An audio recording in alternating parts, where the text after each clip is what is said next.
Welcome, everybody, to the Kinesio Outdoors podcast, where my goal is to educate you on how to safely enjoy exercise indoors and outdoors, inspire you to experience life outside, and encourage you to live a more active life closer to nature.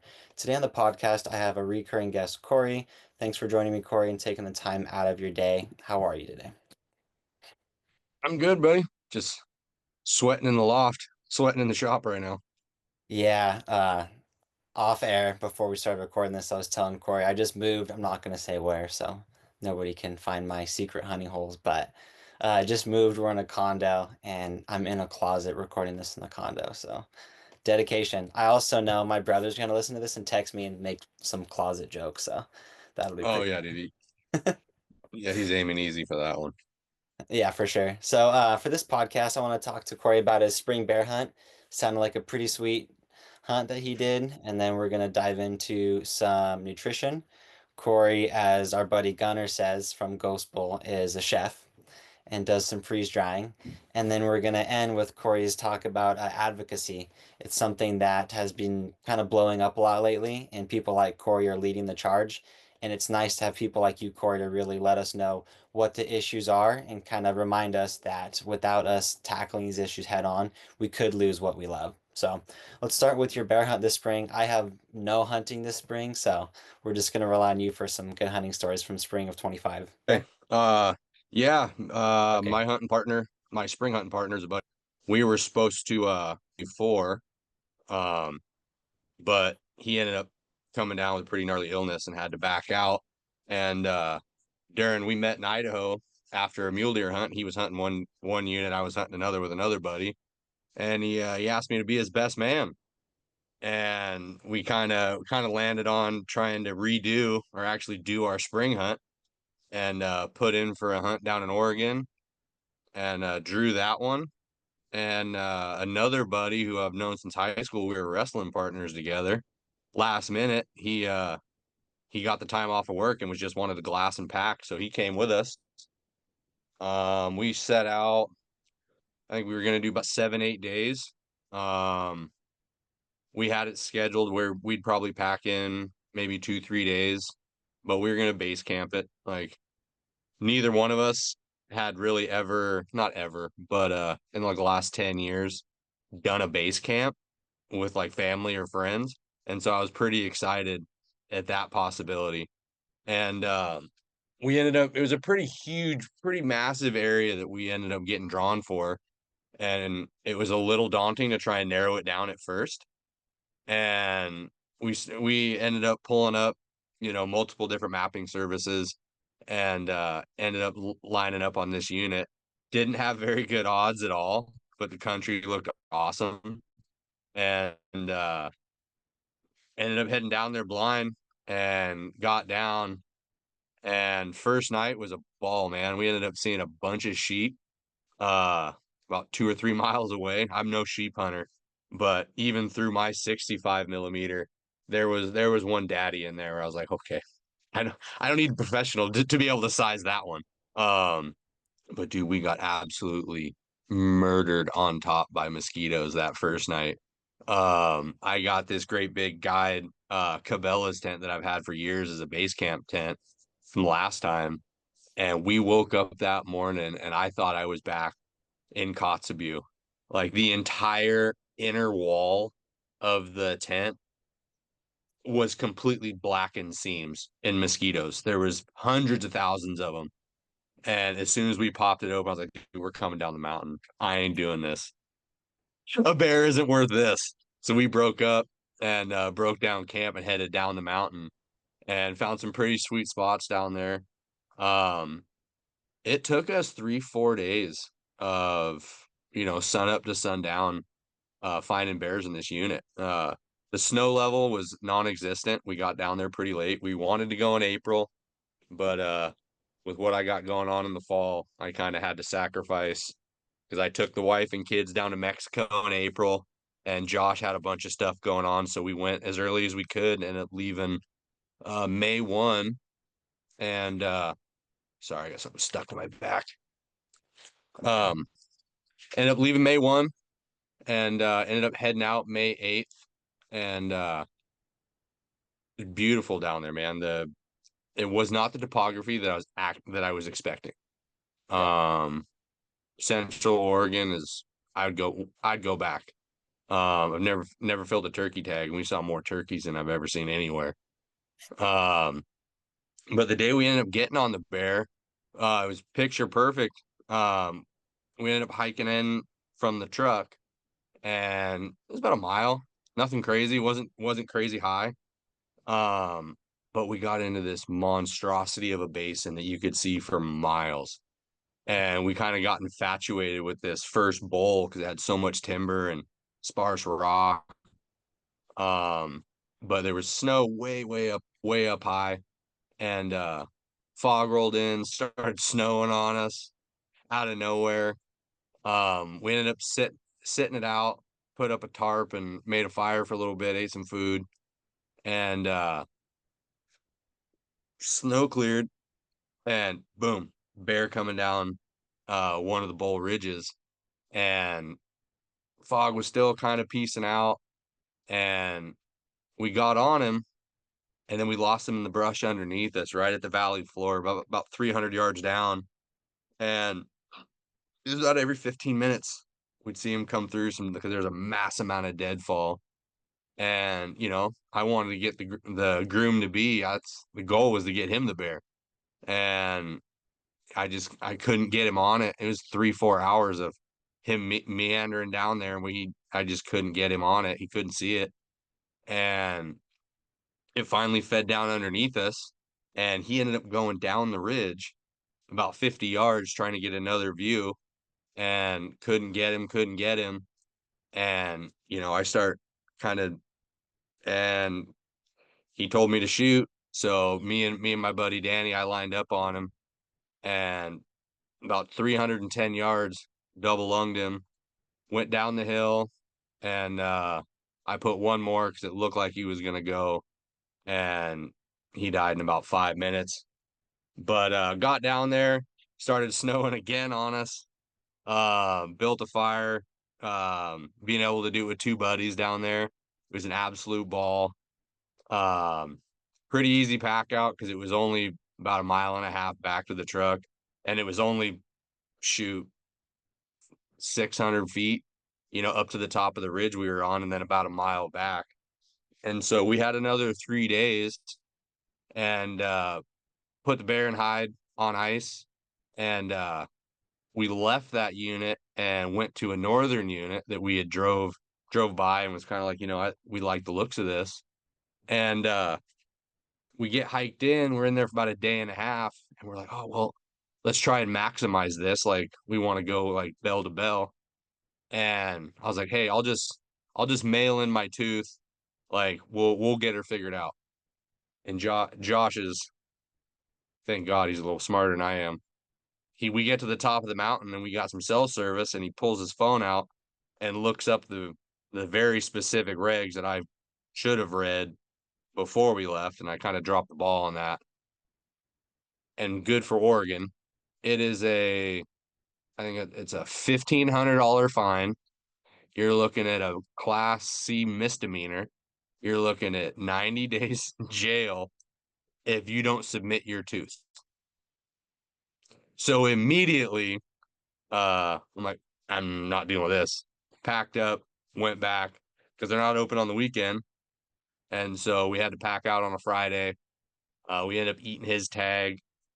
Um, got her into Pendleton, and the biologists were super cool. They'd had a bunch of bears from the blues unit, the northern blues unit to the east. Like one guy brought in just an absolute Bruin, you know. I mean, this thing had to be sitting about 360 and I'm about 6 feet tall. It was an absolute slob. Mine was about 210, 220, and about 5'6", 5'7". Um, Absolute killer hunt. We're gonna keep putting in for it. It'll probably be an every 2 or 3 year thing down there, but it was fun, man.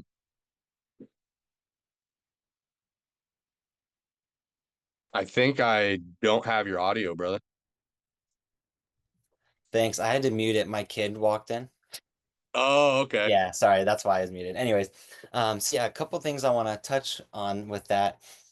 One is you said it was snowing randomly. So that kind of happens in that high, super high elevation stuff. A lot of people don't recognize that.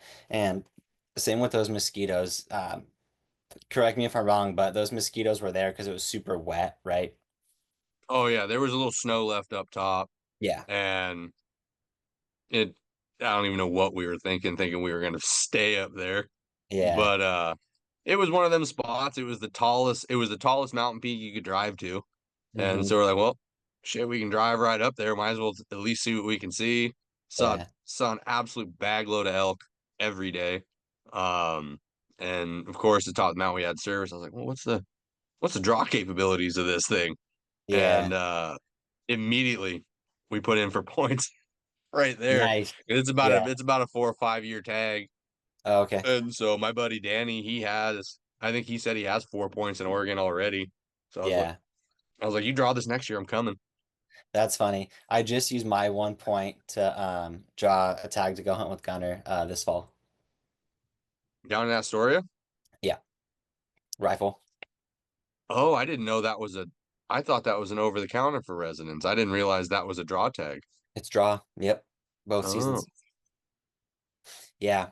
So then the next thing I wanted to touch on, and we should definitely get into this, especially with the whole advocacy thing, is every state has different rules for those that don't know on how you're supposed to tag and kind of register, if you will, what it is yep. that you harvest.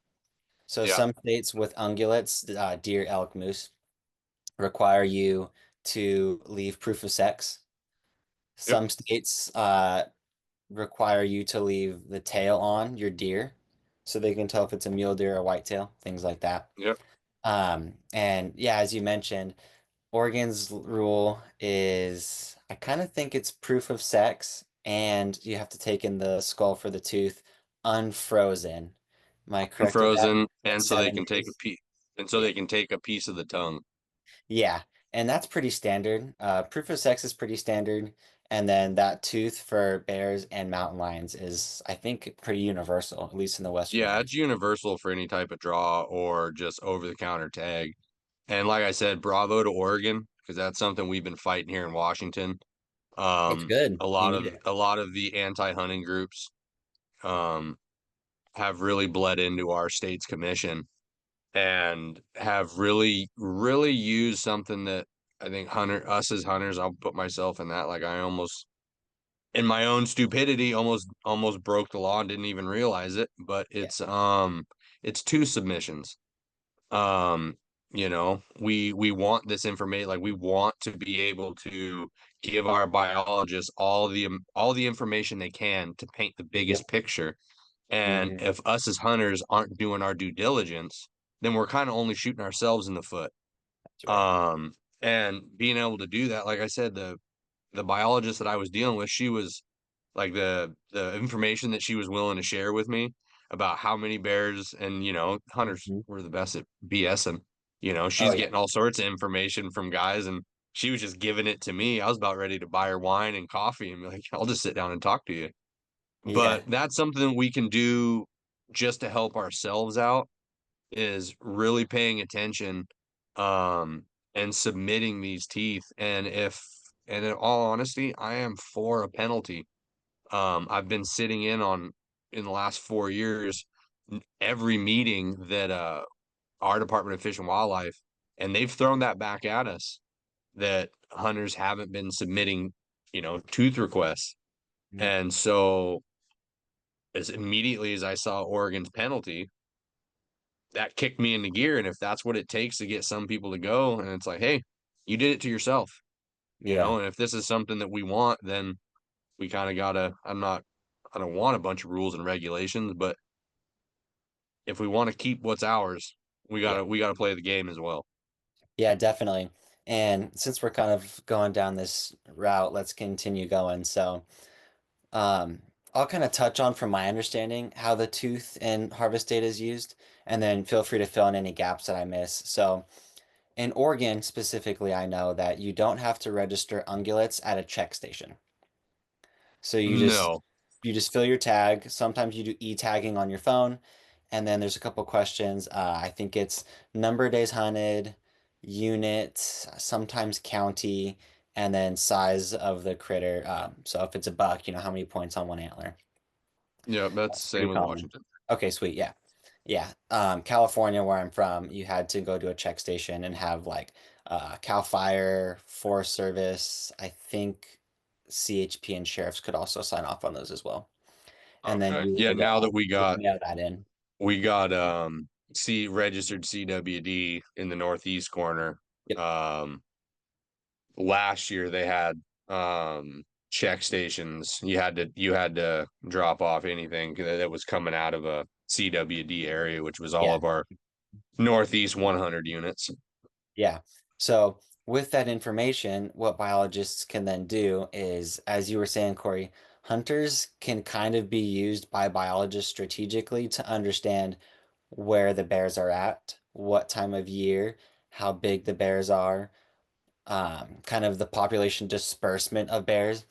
And hunters can play a huge part in that just by, like you were saying, just having a conversation with a biologist. You're not giving away Yeah. your hunting spot. But you are helping kind of preserve the population for the future. And in doing so, it's really helpful for them to understand, okay, people are only finding younger bears, and there's only a couple bears being harvested. So maybe we need to reduce the tag numbers. Or there's a ton of bears people are seeing, and they're getting this super large, massive quota in a matter of a couple weeks.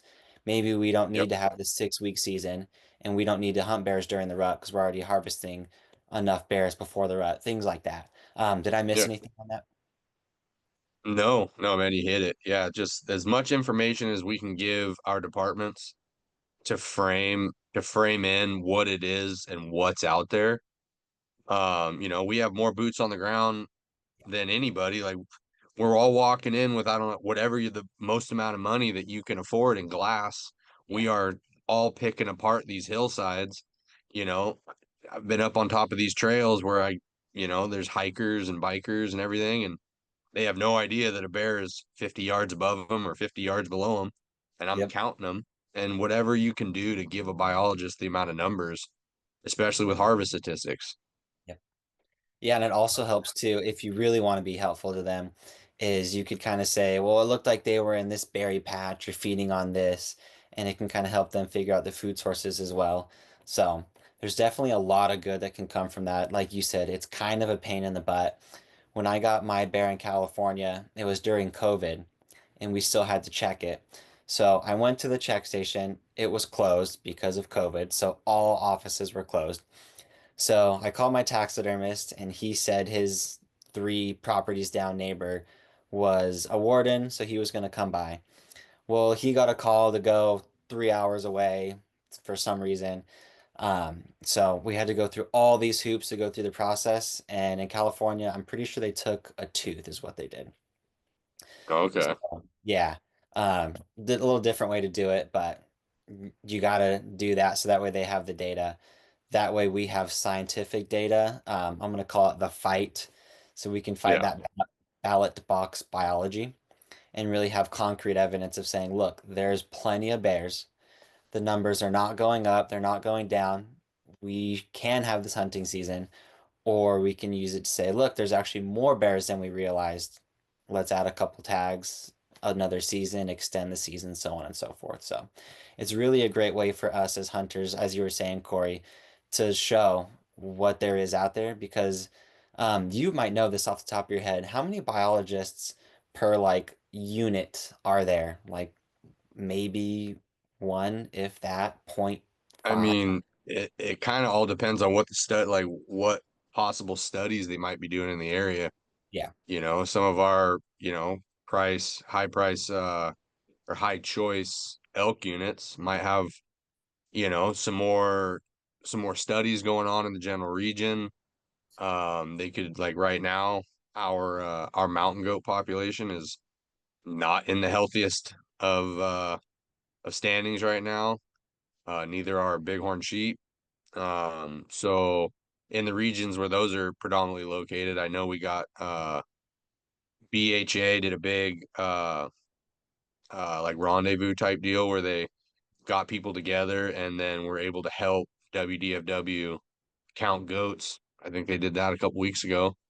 Um, and then so it kind of all depends on where the studies are going, but it's definitely not as many as you'd think. With I would say you got probably two-thirds the amount of biologists as even if you do wardens.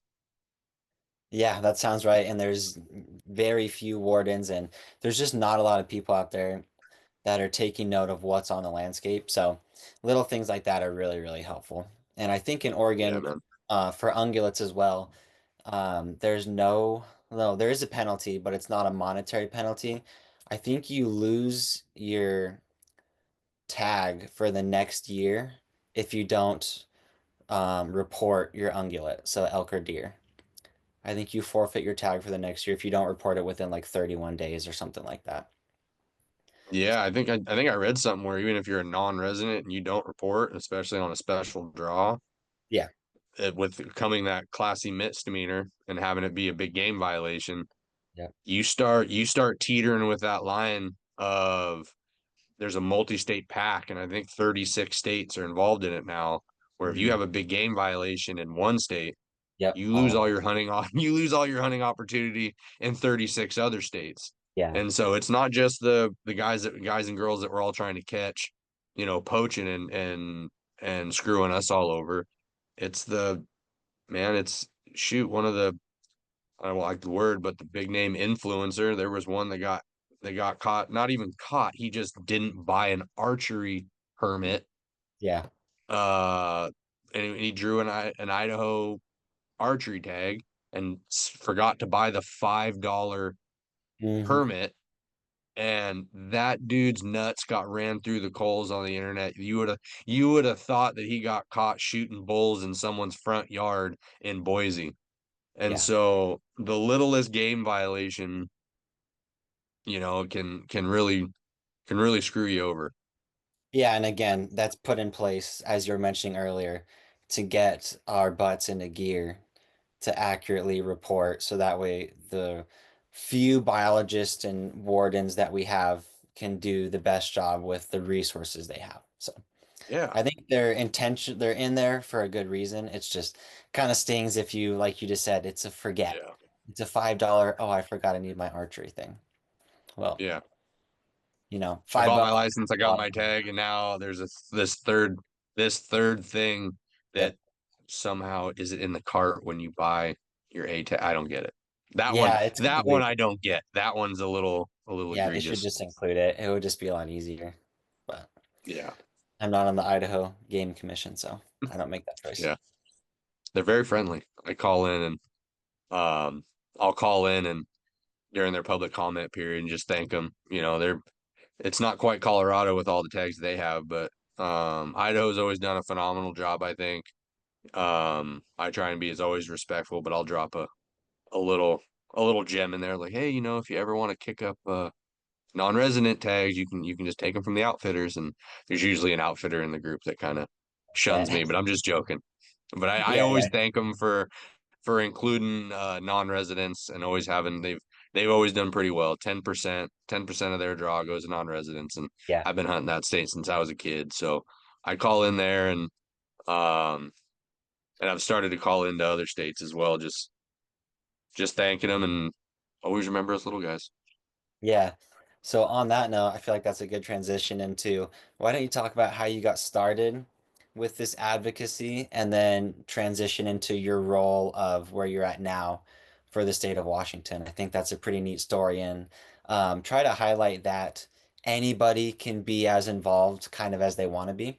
Because I feel a lot of Mhm. people see it as such an intimidating thing, but you're not a biologist. No offense, Corey, but you're just not.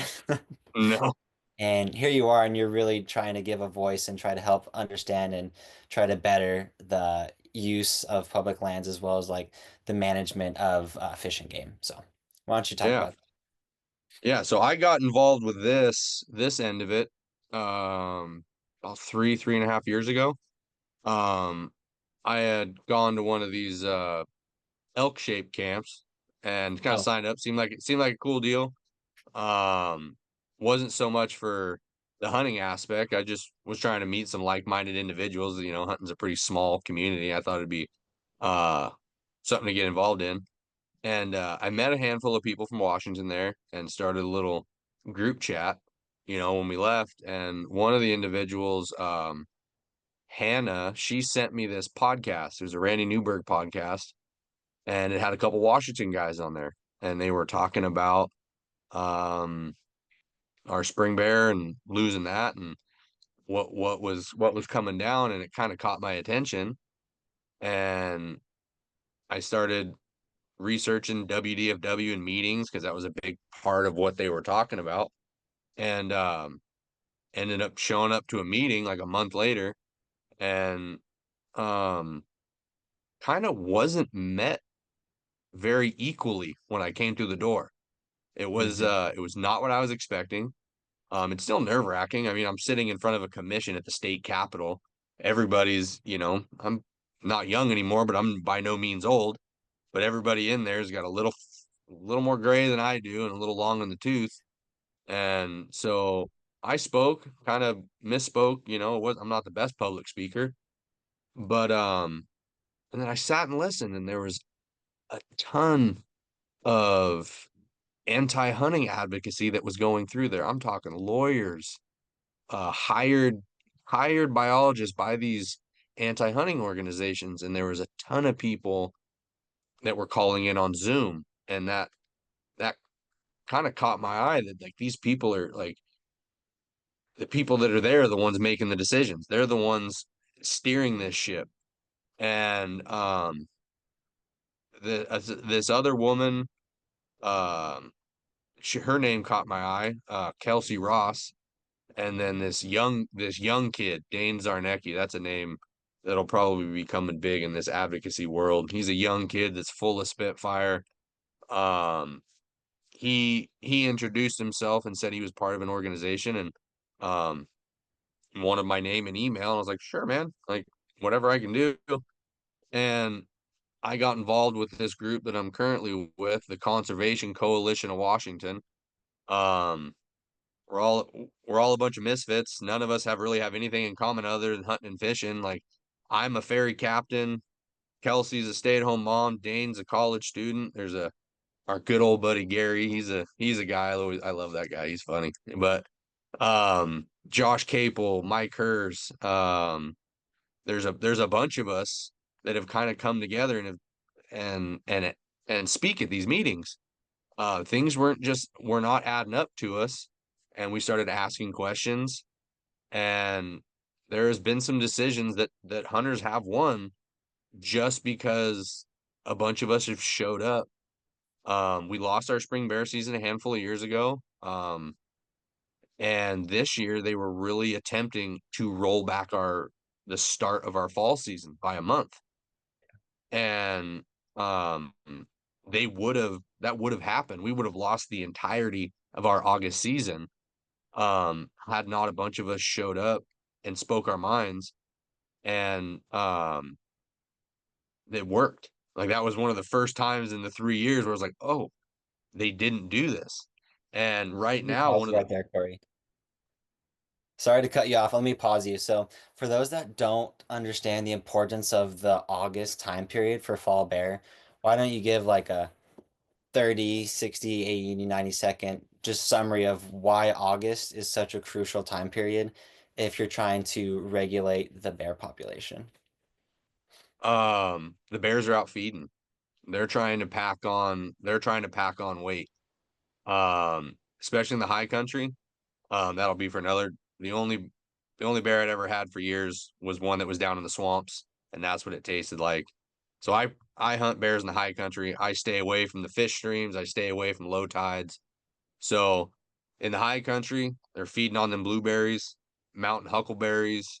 Down low in the timber country, they're feeding on salmon berries. They're feeding on every patch of blackberry. And so if the berries are popping, and I've got reports this year that the berries are hot in between Yeah. about 3,300 and like 3,900 feet. And Hmm. so these bears are coming out. And so just from a harvestable standpoint, like it's a little easy to see a bear when it's out in a big berry patch, and they'll be there all day long. Hmm.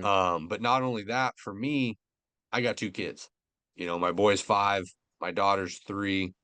That August season to me um, is worth its weight in gold because I can get my kids out Yep. in the summer before school starts, Hmm.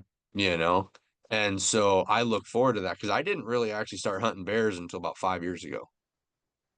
And it's bear hunting's turned into one, I'm not going to say my number one favorite. Archery hunting's pretty high up there, but it's it's one of the first hunts of the year that I plan for. But that August, that back to the original, that August is we're one of the only states in the West that opens that early. We have one of the highest densities of bear populations Right. outside of California Yep. and Alaska. Um, we're one of the smallest Western states with the second biggest population, and we still have a bear population that rivals the two heaviest hitters in the nation. So Yeah, and, I want to give an analogy. Sorry to interrupt you there. go for So it. you were mentioning it's easy to see a bear in a berry patch. So you're thinking chocolate, brown, or a black, and this nice green bushes. Super easy to see. So an analogy would be like high country mule deer. Yeah, So you got those same time of year, archery. So August 15th to August probably 25th, maybe the 30th if it's a late velvet shed. Those bucks are in this kind of open alpine stuff.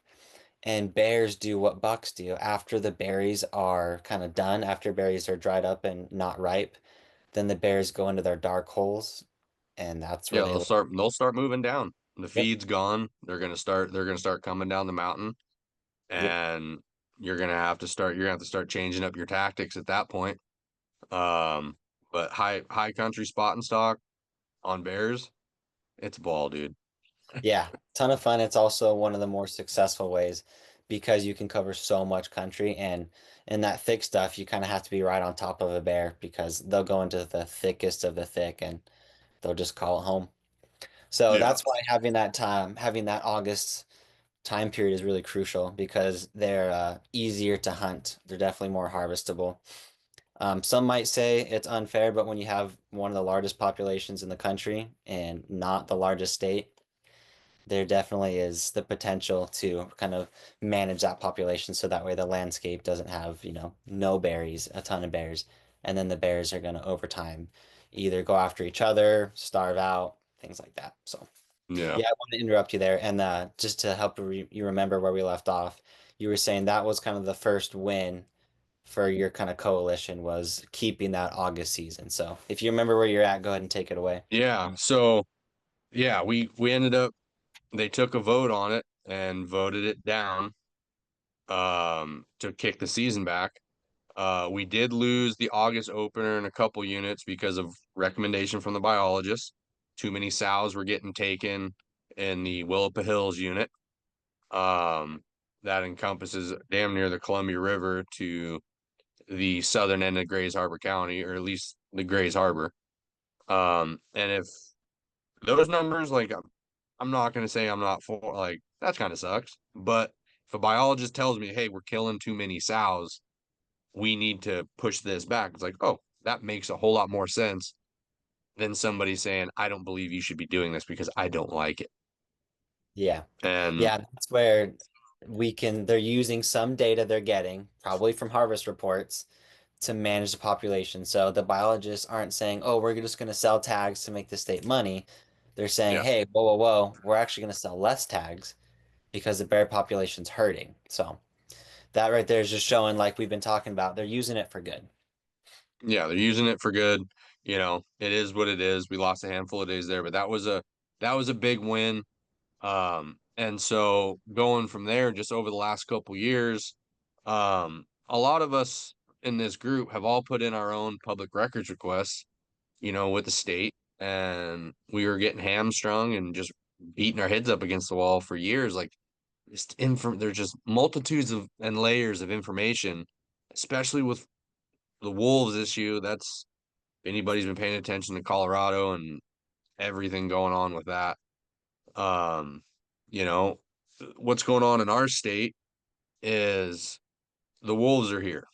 Like no one can refute that. The northeast corner is just absolutely overrun with them. And this isn't me saying it as a hunter, like they're everywhere, but you can look at the ranchers, you can look at the hikers. They're moving across through the northern Okanagan and coming down the Cascades. Um, One of the anti-hunting organization's main arguing point for that is during the Wolf Project, and is they developed these wolf zones where wolves had to be in five specific areas, and they're in three. But there's more wolves in the northeast corner than the original mandate for this for the entirety of the state. And so what we've been asking for is them to review this and break this down by portions of the state, because I brought this up and then immediately got barked down by these organizations of like, well, why don't we just put the wolves in the Olympic National Park? That's where you want them. Yep. And I say that, and I don't actually want that at all, Yeah. but it's throwing the bait out there, because then the organizations will immediately refute that and say, no, we can't do that. We can't have that. And that's the mechanism of how they keep the wolves on the ESA, Yeah. is they're not in every specific zone. There's but we're segueing over to wolves. Um, but just add there's so many different levers to this that these organizations can pull, because they all work together. They may not have the same goal, but they band together as one unit.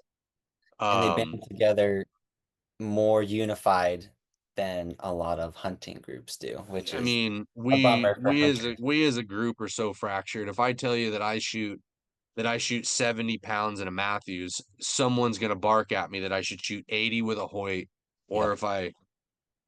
if I use fixed or mechanical, or if I use a 270 compared to a 6.5, like, and everybody has their own opinion.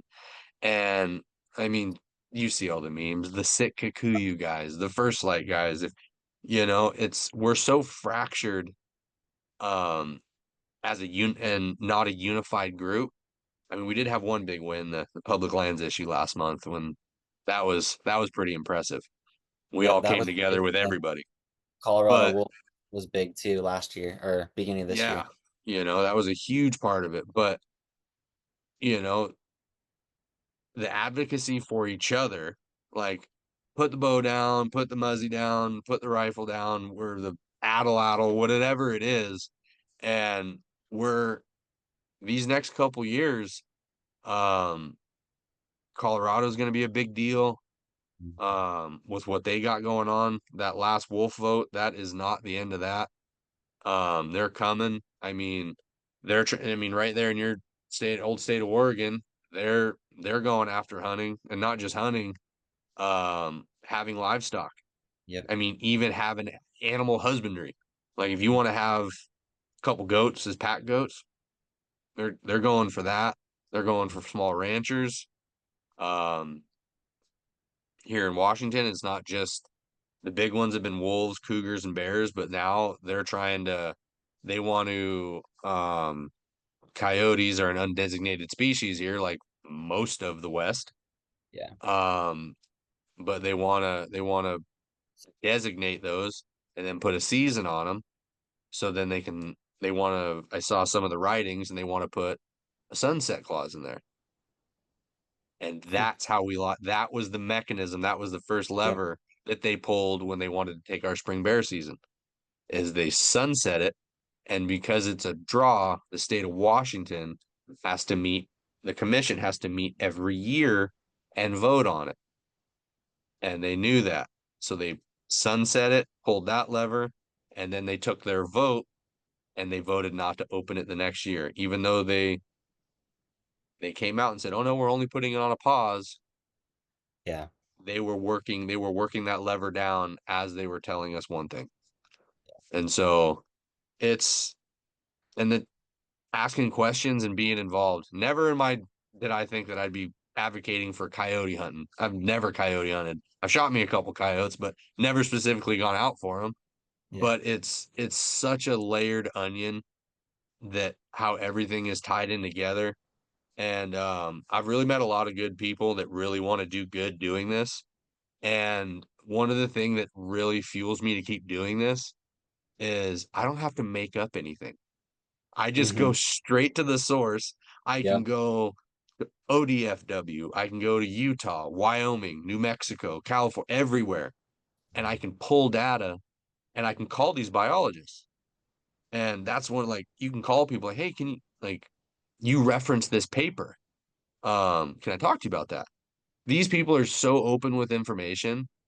Um, but these anti-hunting organizations, they they are so cloaked and how they deliver mismanaged information, and they'll pull things from places and they will it's like they put a smoke layer over it to the general public, because Yeah. everybody in the general public they see a fuzzy little bear, they see a fawn or a big buck, that everything reverts back to Bambi, and Yep. we're the Elmer Fuds that are out, throwing Milwaukee cans in the ditch and spotlighting at night. The it's the same argument every single time. And one of the things that's coming down the pipe from a couple of our commissioners is how they want to then attack spring bear or our fall bear season is they want to try and argue, aren't you worrying about meat spoilage? So now they want to try and, well, you're not doing your due diligence to get the meat out of the field. How are you supposed to do that? And so having to try and have walked commissioners through how to dress down a bear, how to quarter it. If it's that hot, debone it, or at Yep. least open up the meat off the bone, get it off the ball sockets as fast as you absolutely can, and get it into a shady tree. If you can get it down deep into a canyon, you know. And so these people don't even understand how to break down an animal, which I'm not saying you have to, but not even understanding um, what we all go through out there to do it, you know? Yeah, they're obviously pretty detached. So, on that note, seeing how detached some of the people voting are, how can we, as just everyday people, maybe we don't want to be, Corey Maxwell, maybe we just want to help in kind of our own way. What are things that we can do to help out? I know you've talked about how in the past, but just like locally with your local legislature, things like that, what are things that we can do state by state? Um, You could State document. by state, man, you inflict change locally in your community, figure out who your representatives are.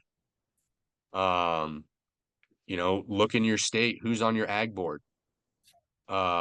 Listen in, go to a commission meeting. If everybody could donate 3 hours or even 8 hours a year, 8 hours a year is all I'd be asking. And I'm not saying you got to go um, private detective and start researching people.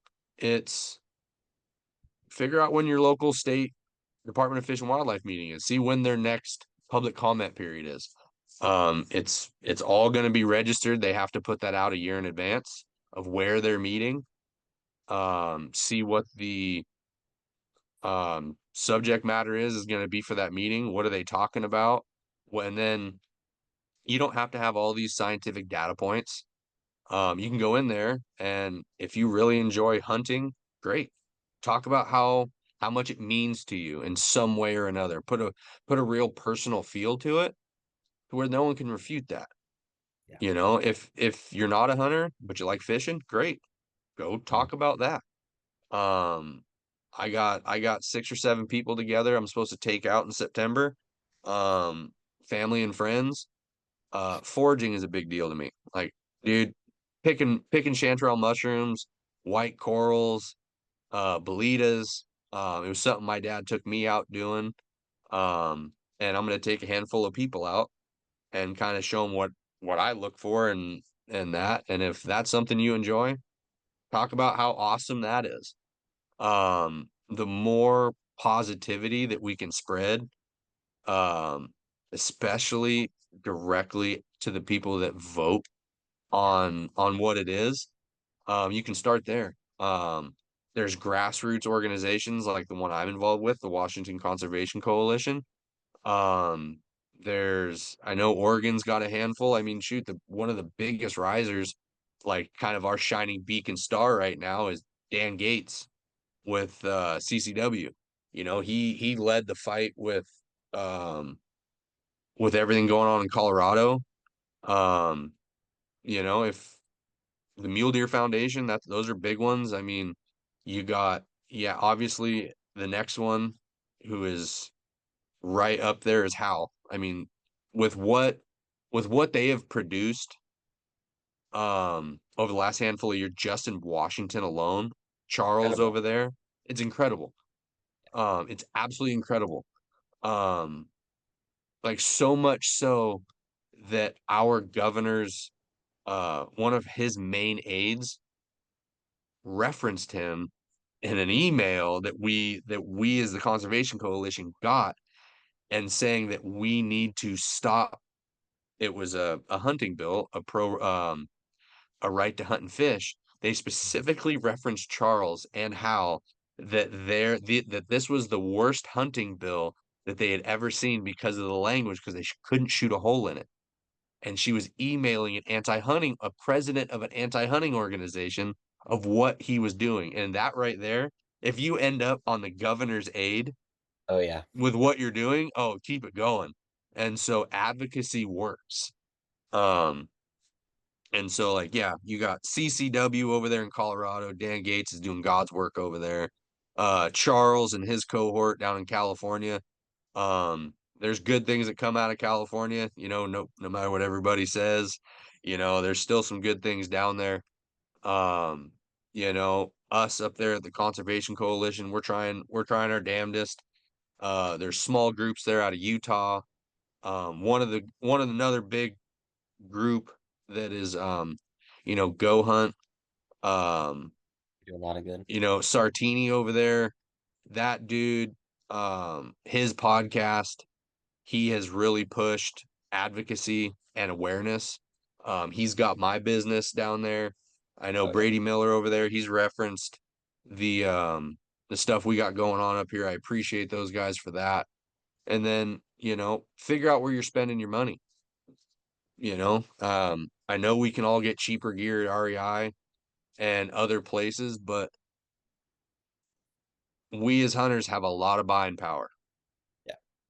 Yeah. Let and we need to spend our money where these businesses are going to put their money where their mouth is. I know Stone Glacier, they 2% of what you buy from them, they donate.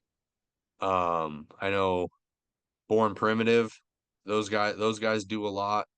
Um, there's all sorts of, if you're not just looking at gear, or Leupold with Randy Newberg, that company is right there out of Oregon. They've really put their money where their mouth is with advocacy. I don't want to bash any company, but there are definitely companies that have stayed silent, and Yeah. I've noticed it, and I'm like, okay, I'm not gonna spend my money over there. Yeah. It might be cheaper.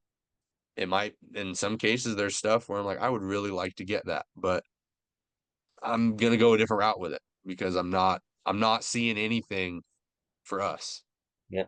And so that, just kind of paying attention, and the number one, check out your Department of Fish and Wildlife, or Colorado Parks and Wildlife, whatever it's called. Look and see when their next meeting is, and if you can if you can spare the gas money to get to one, or register on Zoom. And I know everybody's got a love hate with social media, but look for look for some of these organizations. If they're small, they're grassroots. They're probably guys and girls that are really putting in the effort, you know. And I will guarantee you about 99% of them are unpaid. Yeah. Yeah, and they don't have to just be kind of advocacy groups. There's a group in Corey, you might know. They're out of southeast Idaho, and they do habitat restoration for the mule deer wintering grounds there. I know that Um, he does a lot of work with them. I'm not familiar with the Southeast Idaho, but there's one out of Wyoming, Okay. the Migration Project. Yep. Um, dude is killer. They got, I don't know, a handful of quality bucks. And I mean, everybody knows where the good units are nowadays. But they collar these does and bucks and they get all this radio collar information. Yep. And it's cool to see where they're migrating from, you know, Hmm. where the wintering ground is, and you watch and you see how many highways, Yeah. fences, ranches, Yeah. subdivisions that these mule deer got to go through. And then you start to put together a really big piece of why across the West, even our mule deer numbers are where they are. Yeah, they made a documentary on that. I found it on YouTube once. It's like 40 minutes and they go like hundreds of miles. It's crazy. But what I was talking about is there's some group, I forget the name of it. I'm pretty sure Hush does a lot of work with them, Casey Levier, where they do habitat restoration. They go and they plant whatever the local plant was that was there, after a fire, and they'll go Hmm. plant thousands and tens of thousands of plants. So if you're not necessarily into the politics side of it, but you really would like to see some good for the animals directly, go help with the habitat restoration. Where I'm from Yeah. in California, the Creek Fire, from what I know, it's the biggest sole fire started in like recorded history, over 300,000 acres. A lot of different groups are going out and just planting ponderosa pine trees to try to help the habitat, try to prevent erosion, things like that. There's things like that that you can do if you're not into the political side of things, but you still want to do Yeah. it with the animal directly. Um, so there's definitely different ways that you can kind of get involved, which is really nice because some people like some things, some people like others. Some people are more interested in the birds. You can do kind of focus on the bird side, fishing, but it all Yeah, goes man. Different strokes for through. different folks, whatever it is. If you don't want to sit in a room and public speaking ain't your thing, write your comment. But yeah, go out and plant trees. Yeah, I've seen those videos on YouTube where those guys go out and yeah, they put boots on the ground. Sure, they whatever they do might not be your cup of tea, or if it is, great. Those guys do a ton of work in their home state of Utah. They, it's awesome if that's how they um want to help out and they can get others to do it. That's awesome. I'm all for it. Yeah, definitely. Well, we keep talking about doing nutrition, but I'm gonna let you get out of here in a couple minutes here. So why don't we end this podcast with what are your hunting plans this fall, and then I'll let you know mine, and then we'll jump off here. What hunts do you have? Oh boy. Yeah, I don't have a single thing like I got two hunts that are fully lined up, but my September and October and possibly November, I'm still kicking ideas around. But I should bow hunt here in state for a couple days. I'm going to Idaho again this year. I've got a similar mule deer tag for the end of October. I'm hoping in that second draw there's a tag that I'm pretty sure I think I can an elk tag I think I can get in my mule deer unit. Um, and getting a muzzy tag for that. If I get that, I'll probably negate taking time off in September Yeah. because this unit I've glassed up some big bulls over the years in this unit, and I've kind of thinking I got it figured out to where I think I can get it done. Um, but a buddy of mine, he bought a cabin way up in northern BC, and he's a BC resident, and him and his three buddies all drew moose tags Oh, up there, and he's wanting me to go, and he's packed and hunted with me down here, and I'd really like to help him and his buddies get bulls up there, and so I might go do that if I can get the time off. But then I also got a guy that I work with, an old timer.